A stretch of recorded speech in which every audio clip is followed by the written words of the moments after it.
This content is AI generated for informational purposes only and should not be directly used for clinical decision-making. Hello and welcome back to the Neurosurgery Hub podcast. I'm Dr. Aris, Senior Attending Neurosurgeon. And I'm Dr. Alara, Research Fellow. Today we're looking at a fascinating new study from the Journal of the Pakistan Medical Association, published in 2026. It's a review titled Endoscopic versus Microscopic Retrosigmoid Approach for Vestibular Schwannoma Resection. This is a timely topic, Alara. For those listening who manage cerebellopontine angle tumors, we know that the surgical management of vestibular schwannomas has undergone a massive paradigm shift.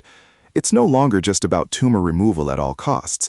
The field has evolved toward the preservation of neurological function and, ultimately, the patient's quality of life. Exactly, and the retrosigmoid approach remains a commonly used corridor for these cases. Traditionally, this is performed using the operating microscope, which provides excellent 3D visualization. However, the paper highlights some significant limitations of the microscope, particularly when we are looking into those concealed anatomical regions. Right, specifically within the internal auditory canal, or the IAC.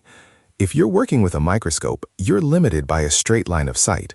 If the tumor has significant intracanalicular extension, you're often drilling or dissecting around the corner, so to speak. This study evaluates how increasing adoption of endoscopic techniques, whether fully endoscopic or endoscopic-assisted, addresses those blind spots. The review looked at 3 specific modalities: the conventional microscopic approach, the fully endoscopic surgery, and the endoscopic-assisted microsurgery. What I found most interesting was the comparative data regarding outcomes. The authors note that the most robust data demonstrates that fully endoscopic surgery achieves outcomes comparable to microscopy in terms of gross total resection and, crucially, facial nerve preservation. That's a vital point for our residents and fellows to hear.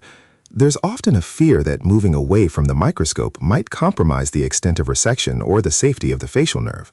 But this paper suggests that the endoscopic approach actually offers improved visualization of those concealed regions.